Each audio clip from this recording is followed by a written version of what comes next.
बात करने के लिए लॉगिन करें www.astrotak.com। मित्रों नमस्कार, मैं हूं आपका फ्रेंड कमल नंदलाल और मैं आप सभी दर्शकों का हार्दिक अभिनंदन करता हूं एस्ट्रो तक की खास प्रस्तुति कमल नंदलाल के महा उपाय जो आपके जीवन को सरल, सुगम और सफल बनाए, सिर्फ एस्ट्रो तक पर। तभी तो आपसे कहता हूं एस्ट्रो तक को लाइक करें, सब्सक्राइब करें। और कमल नंदलाल तो ये कहता ही है कि शेयर तो बनता ही है, क्योंकि आपका एक शेयर बहुत बड़ा काम करता है। आपका एक शेयर आपके जीवन में सुख, समृद्धि और सौभाग्य तो लाता ही लाता है। साथ बसाथ आपका एक शेयर जो उस शेर को देख रहा है, उस देखने वाले के जीवन से दुख, दुर्भाग्य और दरिद्रता को दूर कर देता है। कितने बड़े पुण्य का काम कर देता है आपका एक शेयर। इसलिए तो कमल नंदलाल कहता है कि शेयर तो बनता है, शेयर ज़रूर करें। और ख़ास बात क्या, अगर आप मेरी सेवाएं लेना चाहते हैं, आप अपनी कुंडली दिखाना चाहते हैं, कुंडली का विवेचन कराना चाहते हैं, कुंडली में योग, राजयोग दिखाना चाहते हैं, कुछ मुसीबत है उसका समाधान चाहते हैं, अपने घर का, ऑफिस का या इंडस्ट्री का वास्तु दिखाना चाहते हैं, और मित्र अगर आप किसी जटिल समस्या में फंस गए हैं जिसका समाधान चाहते हैं, सरल समाधान, तो सीधा आ जाइए हमारी वेबसाइट www.astrotak.com पर। सीधा मेरे प्रोफाइल पर आइए, सर्विस सिलेक्ट कीजिए और वहीं से ही मुझे सीधा कॉल मिला लीजिए। मुझे आपके कॉल का इंतज़ार रहेगा। तो चलिए अब बढ़ते हैं आगे और सबसे पहले बात करेंगे विशेष विषय पर। आज का हमारा जो विषय है बहुत खास है। नारियल तेल के टोटके से होगा शत्रु बाधा का अंत। जी हाँ, नारियल तेल, हम उसे खोपरा भी कहते हैं।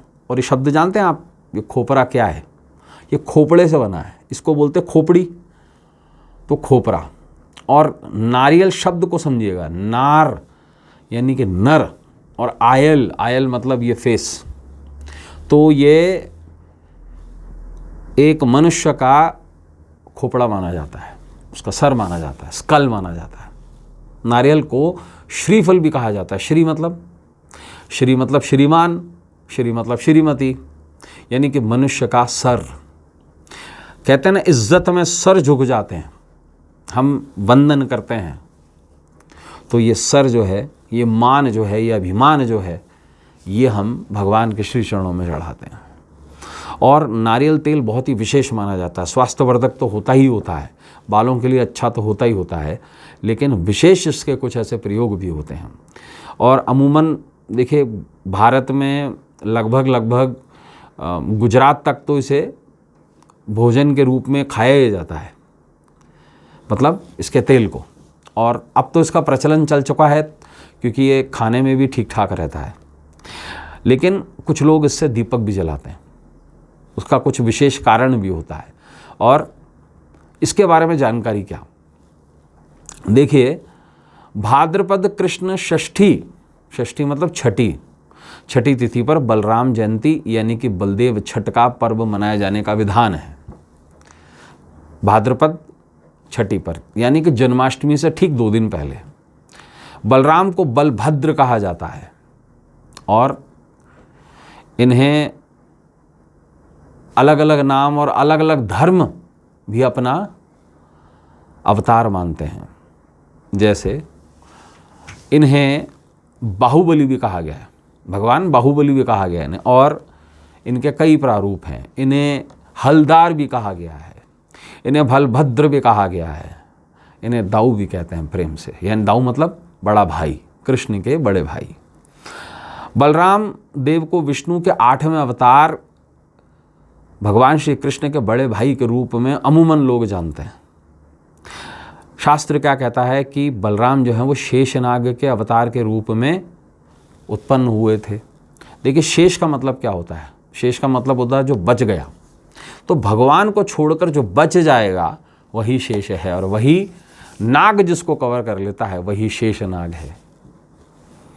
जब कंस ने देवकी और वासुदेव के 6 पुत्रों को मार डाला था, तब देवकी के गर्भ में बलराम पधारे थे और योग माया ने इन्हें नंद के यहाँ निवास कर रही श्री रोहिणी के गर्भ में पहुँचा दिया था। इसलिए इन्हें संकर्षण भी कहते हैं। अब देखिए, बहुत सीधा और सिंपल, आजकल एक साइंस की टेक्निक चली है जिससे गर्भ और वीर्य किसी का, लेकिन बच्चा किसी और की कोख को लेता है। आप सोचिए हमारी साइंस कितनी ज़्यादा वैदिक काल में एक्सपर्टीज़ के साथ थी कि किसी के गर्भ को किसी और के गर्भ में पहुंचा देना। इसी कारण से इनका एक नाम पड़ा था संकर्षण। संकर्षण का मतलब होता है ट्रांसमोशन, यहाँ से वहाँ ले जाना। भगवान जगन्नाथ जी की अगर आपने त्रिमूर्ति देखी है तो बीच में वहाँ पर सुभद्रा है, यानी कि छोटी बहन भगवान की, और सबसे पहले बालभद्र बड़े भाई हैं, फिर आखिर में श्याम रंग के, काले रंग के श्री कृष्ण कहे जाते हैं। तो कृष्ण, सुभद्रा और बलराम तीनों के साथ पूजे जाते हैं। बलराम जी का विवाह रेवती के साथ हुआ था, और यदुवंश का जब अंत हो रहा था, पूरा यदुवंश खत्म हुआ है ना, जब यदुवंश का उपसंहार हो रहा था तो उसके बाद उन्होंने समुद्र तट पर आसन लगाकर शिव उपासना में अपनी देहलीला समाप्त कर दी थी। शास्त्रों ने बलदेव छठ पर हल और बैल की पूजा का विधान बताया है, क्योंकि बलराम का जो हथियार था, जो अस्त्र था, वो था हल। ऐसे में इस दिन हल से जुता हुआ अनाज और गाय के दूध और घी का सेवन नहीं करते हैं, ना ही उसे पूजा में प्रयोग लिया जाता है।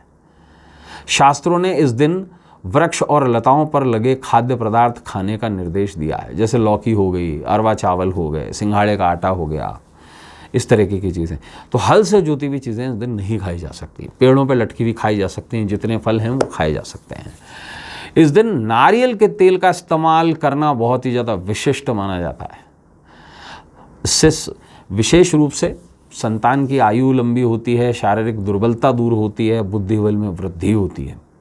तो नारियल तेल का क्या उपाय करें, आपको बताता हूँ। देखिए क्या करना है, भगवान बलराम की जो चित्र है घर में ही, कहीं और नहीं जाना। अगर आप चाहें, अगर श्री कृष्ण का कहीं मंदिर आपको मिल जाए तो वहाँ पर भी इसे कर सकते हैं, अन्यथा घर में करें। तो बलराम की जो चित्र है उनके निमित्त कांसे के दीपक में नारियल तेल का 6 मुखी, षडमुखी, जिसमें 6 बत्तियां लगी हुई हों, एक दीपक करके इस विशेष मंत्र का जाप करें। आश्वस्त कर रहा हूँ, आपको शत्रु बाधा से मुक्ति मिलेगी। मंत्र है ब्रीम बलभद्राय नमः, ब्रीम बलभद्राय नमः। और बलराम जी से आप ये प्रार्थना करें कि आपके जितने भी शत्रु हैं उनसे आपकी शत्रुता समाप्त हो जाए। आश्वस्त करता हूँ, आपको शत्रु बाधा से निश्चित मुक्ति मिलेगी। तो मित्रों, आज के लिए बस इतना ही। कल आपसे फिर मुलाकात होगी, तब तक देखते रहें श्रोतक और अपने मित्र कमल नंदलाल को इजाज़त दीजिए। नमस्कार, नमः शिवाय, हर हर महादेव।